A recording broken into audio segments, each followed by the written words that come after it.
안녕하세요, 잡시광입니다. 최근 들어 대한민국과 북한의 미사일 경쟁이 탄도미사일 경쟁에서 이제 크루즈 미사일 경쟁으로 바뀌고 있습니다. 원래 지금까지는 북한이 각종 탄도미사일과 초대형 방사포를 개발하고 이를 공개하면 우리 역시 우리 군의 최신 탄도미사일 현무 시리즈를 공개하면서 북한의 도발을 억제하고 대한민국의 우수한 미사일 개발 능력을 전 세계에 과시했는데요. 이제는 탄도미사일이 아닌 순항미사일을 경쟁하는 상황이 된 모양입니다. 지난 9월 13일 오전 북한의 조선중앙통신은 북한 국방과학원이 이틀에 걸쳐 신형 장거리 순항미사일 시험 발사에 성공했다고 발표했습니다. 북한의 발표에 따르면 이 순항미사일은 1500km를 비행하며 정확히 목표에 명중했고 터보제트 엔진으로 추진되며 복합 유도 결합 방식으로 미사일을 유도 조정한다고 밝혔습니다.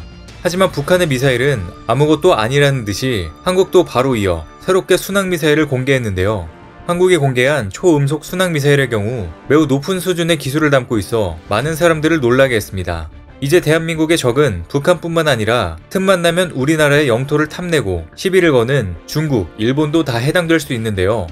그래서 오늘은 이렇게 경쟁이 치열해지는 순항미사일에 대해서 알아보고 대한민국의 순항미사일은 어느 수준까지 와 있는지 자세히 살펴보겠습니다. 순항미사일은 탄도미사일과 함께 정밀 유도무기의 제왕으로 불리고 있습니다. 두 미사일의 역사는 모두 나치 독일에서부터 시작됐습니다. 전쟁 상황이 불리해진 나치 독일은 세계 최초의 순항미사일인 V1 미사일을 1944년 6월부터 3만 발을 생산했고 곧이어 1944년 9월 세계 최초의 탄도미사일인 V2 미사일을 1600발 생산해 영국을 공습했습니다. 탄도미사일은 관성과 중력의 법칙을 이용해 높은 고도에 올라갔다 내려가지만 순항미사일은 비행기처럼 큰 날개와 제트 엔진을 장착해 속도가 느린 대신 탄도미사일보다 정확도가 높은 장점이 있는데요. 탄도미사일이 광범위한 면적의 타격을 노린다면 순항미사일은 핵심 표적을 정밀 타격하는 이른바 핀포인트 공격용 전술 무기입니다. 그래서 세계 각국은 탄도미사일과 순항미사일 중 한 미사일 종류에 올인한다는 전략보다는 두 미사일 모두 다 개발해 적절한 용도로 나눠서 사용하는 것을 선호합니다. 즉 북한은 지금까지처럼 탄도미사일에 집중하는 것이 아니라 다른 국방 선진국들처럼 탄도미사일과 순항미사일을 섞어서 발사해 대한민국의 안보를 더욱 강하게 위협하겠다는 의도를 내비쳤는데요. 대한민국군과 국방과학연구소는 이를 의식한 듯 9월 15일 수요일에 매우 뜻깊은 신기술과 신무기들을 쏟아냈습니다.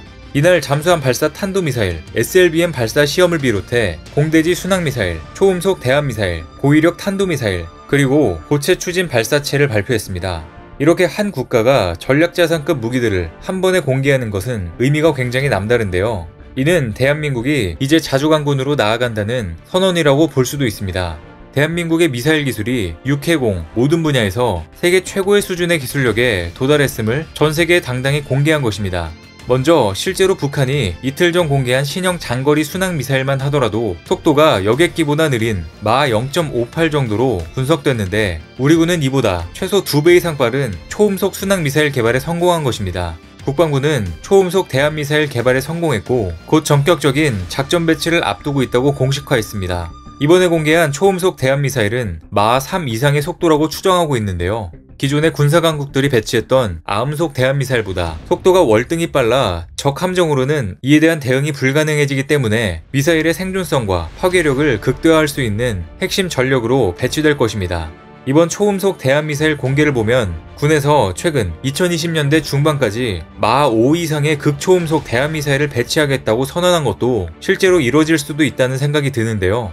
또 이번 공개 후 2-3년 후면 마 5 이상의 극초음속 미사일과 마 20 이상의 극초음속 탄도미사일까지 추진될 것으로 보입니다. 그리고 또 이번에 공개한 신무기 중에 장거리 공대지 미사일도 주목을 받았습니다. 지난 5월 열린 에어로스페이스 컨퍼런스 2021에 향후 30년간 미래 공군력에 대한 청사진을 보여주는 행사가 열렸습니다. 공군력에서 가장 중요한 최첨단 기술들을 선보인 가운데 그 중에서도 가장 흥미로운 주제는 장거리 공대지 미사일이었습니다. 장거리 공대지 미사일은 쉽게 말하면 비행기에 탑재하는 현무3라고 할 수 있습니다. 크루즈 미사일은 보통 제트 엔진을 탑재하고 비행기같이 길쭉한 접이식 날개를 달아 수백 킬로미터 이상 떨어진 표적을 정확하게 타격하는 미사일입니다.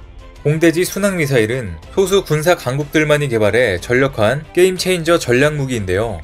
이렇게 군사 강국만이 개발한 순항미사일은 고성능 터보팬 엔진과 관통 탄두가 지하에서 정확한 깊이에서 터져야 하는 스마트 신관 등 고도의 군사기술이 필요합니다.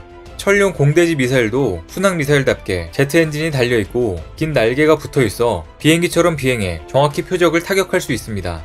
하지만 여기에 몇 가지 북한이 흉내낼 수 없는 큰 차이점이 있다고 하는데요. 먼저 대한민국의 천룡 미사일은 스텔스 형상을 갖췄다는 것입니다. 미국의 F-22 랩터 전투기나 B-2 폭격기의 경우 레이더에 잘 잡히지 않는 스텔스 기능을 갖춰 적군이 비행기가 어디 있는지 알기 어려운데요. 우리 천룡 미사일도 스텔스 기능을 갖추어서 적 레이더나 탐지 장비에 잘 잡히지 않아 요격이 매우 어렵다고 알려져 있습니다. 게다가 천룡 미사일은 우리 군의 주력 순항 미사일 타우러스처럼 특수한 탄두를 장착해 일반 순항 미사일보다 더 깊은 지하 표적도 관통하여 문제없이 파괴할 수 있다고 합니다. 천룡은 우리 군의 최신기 미사일인 타우러스 미사일보다 탄두가 작으면서도 위력과 정확도는 동등한 능력을 가지고 있다고 하는데요. 뿐만 아니라 발사 위치가 큰 차이를 보였습니다. 북한의 순항 미사일은 트럭에서 발사하는데 이번에 초대형 방사포를 발사하는 차량에 방사포 로켓 대신 순항 미사일을 장착해 발사했습니다. 트럭으로 되어 있어 움직이면서 적의 공습을 피할 수 있다고는 하지만 어느 정도 한계가 있는 것은 사실입니다. 반대로 우리 천룡 순항 미사일은 이번에 F4 전투기에서 시험 발사를 했습니다. 이번에 항공기 분리 시험은 미사일 개발을 진행하는 과정에서 반드시 거쳐야 할 과정인데요. 이번 시험 발사 결과는 대성공적이었습니다. F4에서 분리된 미사일은 목표물에 정확히 명중하여 그 성능을 입증했습니다.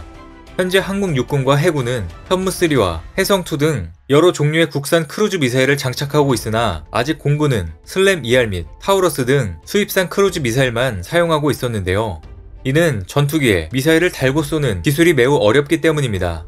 특히 전투기에 미사일을 탑재하기 위해서는 마하의 속도로 비행하는 전투기 외부에 달아도 떨어지지 않는지, 발사했을 때 제대로 엔진에 불이 붙는지, 혹시 떨어졌다가 비행기에 부딪히지 않는지 검사하기가 굉장히 까다롭습니다. 배나 잠수함에서 미사일을 쏠 때는 커다란 통제 장비에 발사에 필요한 여러 기능을 넣을 수 있지만 전투기는 매우 작은 임무 컴퓨터에 온갖 통제 기능을 넣은 다음 조종사 한 명이 모든 조작을 해야 하는 어려운 기술로 꼽히는데요.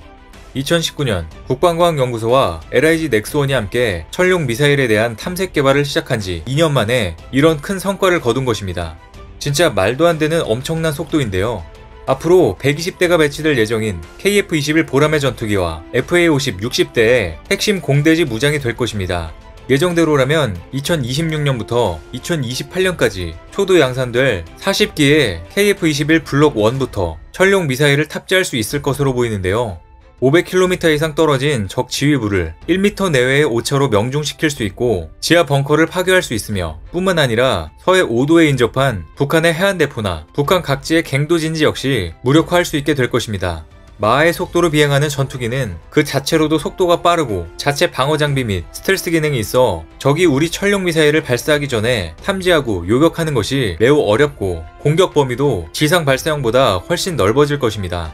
천룡 미사일은 한국이 수입에만 의존했던 최첨단 무기체계인 공대지 미사일을 우리 손으로 만들었다는 자긍심뿐만 아니라 북한 및 주변국의 위협에 가장 빠르고 정확하게 타격 가능한 수단을 대량으로 확보할 수 있다는 점에서 한국군의 미래 핵심 전력으로 삼을만 합니다. 이렇듯 대한민국의 순항 미사일 덕분에 우리의 국방력이 크게 올라갈 것으로 보이는데요. 뿐만 아니라 이번에 적을 단번에 제압할 수 있는 5대 게임 체인저, 신기술, 신무기들을 통해 한국은 육해공 모든 전력을 강화함으로써 주변국의 도발에 철저히 대비하고 있습니다. 이들이 곧 전략 배치된다면 주변국들 모두 이제 한국을 쉽게 도발하지 못할 것으로 보입니다. 오늘 준비한 소식은 여기까지입니다. 댓글을 통한 여러분들의 많은 의견 기다리겠습니다. 많은 분들의 생각이 모였을 때 진정 가치 있는 지식이 완성될 것입니다. 시청해주셔서 감사합니다.